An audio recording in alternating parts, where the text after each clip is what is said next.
자, 인공지능 시대에 우리가 살아남을 수 있는 직업군과 전공을 선택하는 것에 대해서 우리가 내릴 수 있는 결론이 이렇게 세 가지인데요.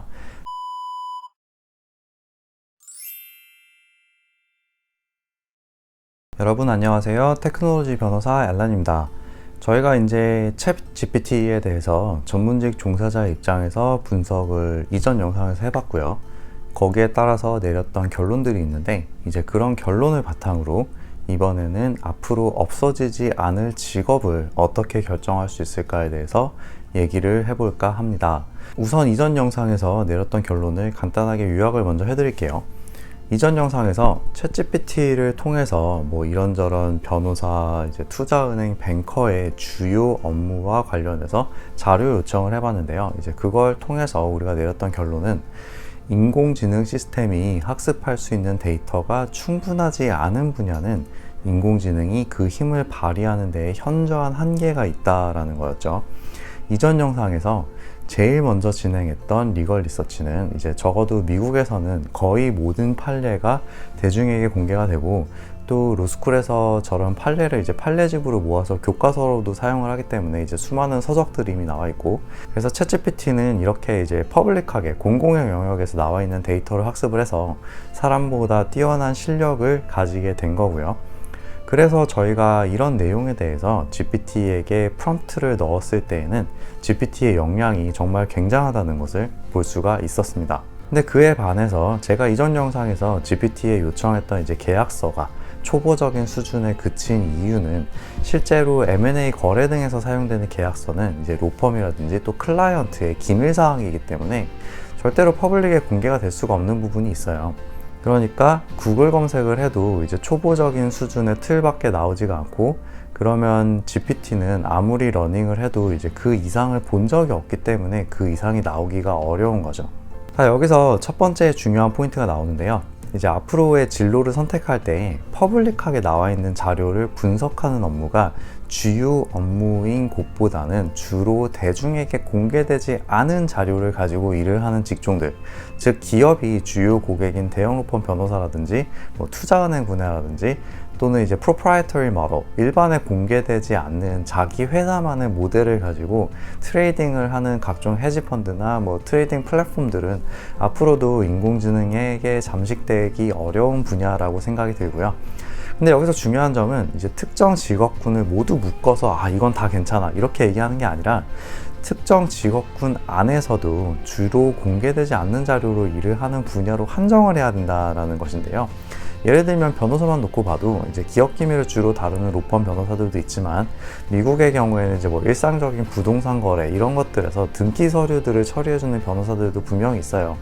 근데 이런 서류는 일반적으로 고객의 기밀 사항에 맞춰서 매번 내용이 바뀌는 게 아니라 이제 form agreement라고 이미 나와 있는 형식을 간단하게 변호사가 기입을 하는 형식으로 진행이 되거든요. 그러니까 이런 분야는 사실 이미 뭐 업계 규모가 많이 작아지기도 했고, 앞으로 인공지능이 이런 간단한 계약서 형식 작성하고 이런 것들에는 더 완벽하게 일을 처리할 수가 있게 될 거기 때문에 앞으로 이제 살아남기 어려운 분야라고 생각이 들고요. 이제 펀드의 경우에도 주로 뭐 퍼블릭에 나와 있는 데이터를 기반으로 결정을 내리는 곳들도 있는데, 이런 분야들도 인공지능 분석 기술이 발달하면서 앞으로의 입지가 이제 위험해질 가능성이 있다라고 생각이 들어요. 다음은 저도 이제 실제로 현업에서 일을 해보면서 깨달은 부분인데요.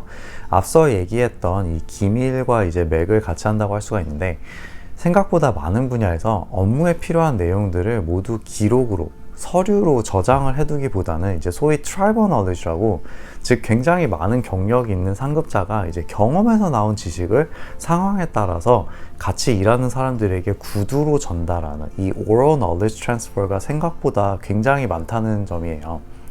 로펌의 경우를 예로 들면 생각보다 굉장히 많은 부분들이 파트너 변호사의 이 본능적인 판단으로 결정이 되더라고요. 계약서 작성을 할 때를 보면 뭐 20년, 30년 경력이 있고 특정 기업인 고객을 상대해 본 경험이 있는 파트너들은 이제 우리 이제 월 프로덕트를 보면 어떤 부분은 이제 현재 상황이나 이제 고객의 특성을 고려했을 때 뭐 좀 완곡하게 가는 게 좋고, 어떤 부분은 이제 강하게 나가야 하고, 이런 것들을 이제 바로바로 아시는 것 같아요. 그리고 이런 것들은 이제 서류로 정리를 해 놓는 게 아니고 이제 그간의 거래나 뭐 그리고 고객사 내에 있는 사람들과의 소통 또는 일을 하면서 느꼈던 분위기 이런 것들을 통해서 이제 스스로 인지를 하게 된 것이고, 그때그때 이제 저희들에게 이런 거는 이렇게 하는 게 좋다 이런 식으로 그냥 알려주세요. 여기서 중요한 포인트가 하나 나오는데요.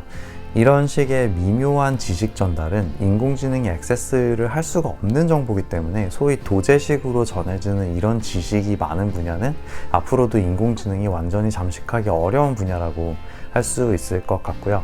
그러면 도대체 어떤 분야가 이 트라이벌 너리지가 많은가를 제가 고민을 해봤어요. 이제 그걸 통해 내린 결론이 이건데요.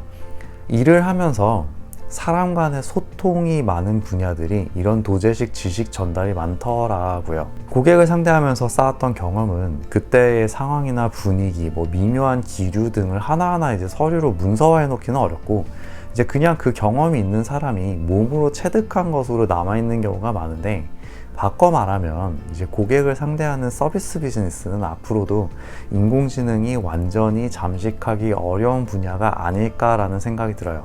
결국 이제 테이블의 반대편에 있는 사람이 인간인 하는 이런 경험에서 나오는 지식이 앞으로도 계속 중요하게 남아있지 않을까 하는 생각입니다. 자, 이제 또 짚고 넘어가야 하는 점은 엄청난 수의 사람들이 앞으로 사용하게 될 챗 GPT라는 점에서 가지는 한계점인데요. 지금의 구글 검색처럼 이제 단순한 추천이라든지 특정 주제와 관련된 자료를 제공하는 수준을 넘어서서 이 민감한 이슈, 즉 실제로 자본이 관여하게 되는 투자 결정이라든지 법적인 문제, 아니면 이제 단순한 지식 제공을 넘어서는 의료 관련 문제 등 사람의 건강과 직결되는 문제도 있죠.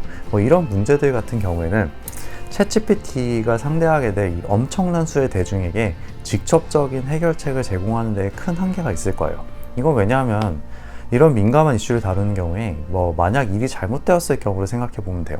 그런 경우에 서비스 제공자를 상대로 소송을 걸리는 경우가 많겠죠. 이제 malpractice suit라고 변호사의 경우에도 그리고 이제 의료 종사자의 경우에도 이제 이런 소송을 대비해서 보험까지 들어놓고 영업을 하게 되는데, 만약 불특정 다수를 상대로 하는 챗GPT가 이런 소송에 대비를 해야 된다면 이제 천문학적인 대비 비용이 들게 될 거예요.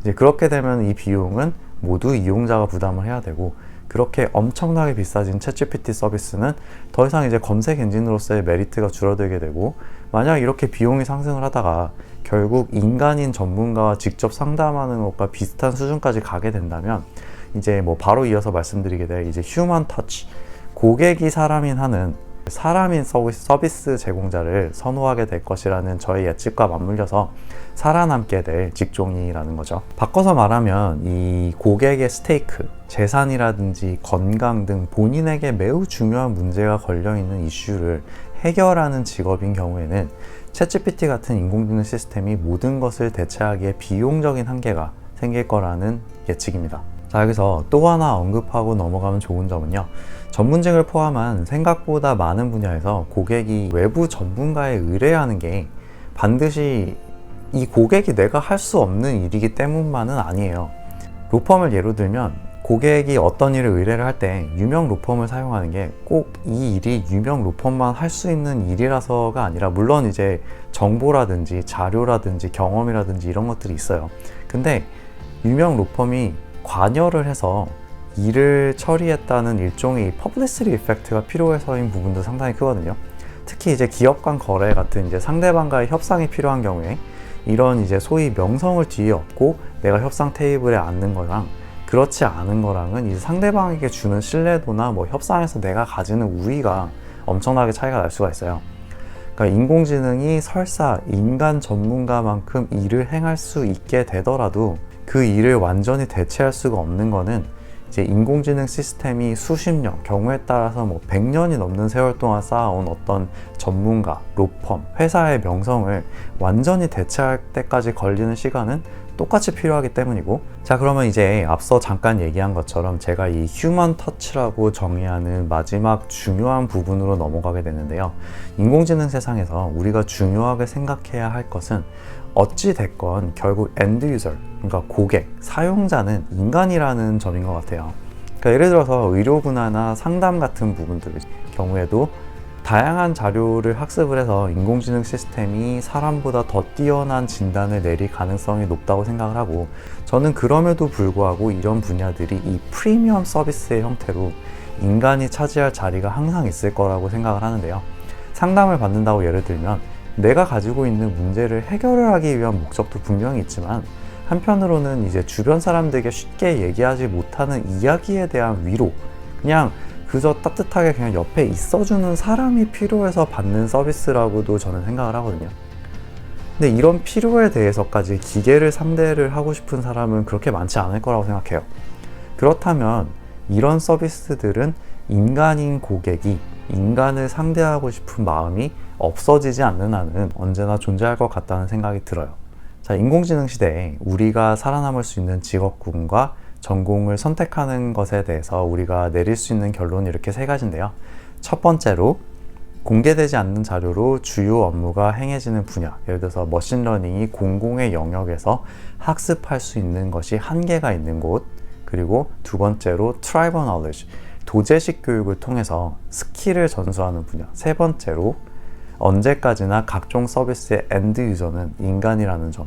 따라서 휴먼 터치가 중요한 분야들, 이런 분야에 초점을 맞추는 게 중요할 것이라는 생각입니다.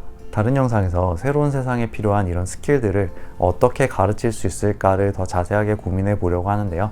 우선 오늘은 여기까지 하겠습니다. 테크놀로지가 인류를 이롭게만 하는 그날까지 열심히 하겠습니다. 감사합니다.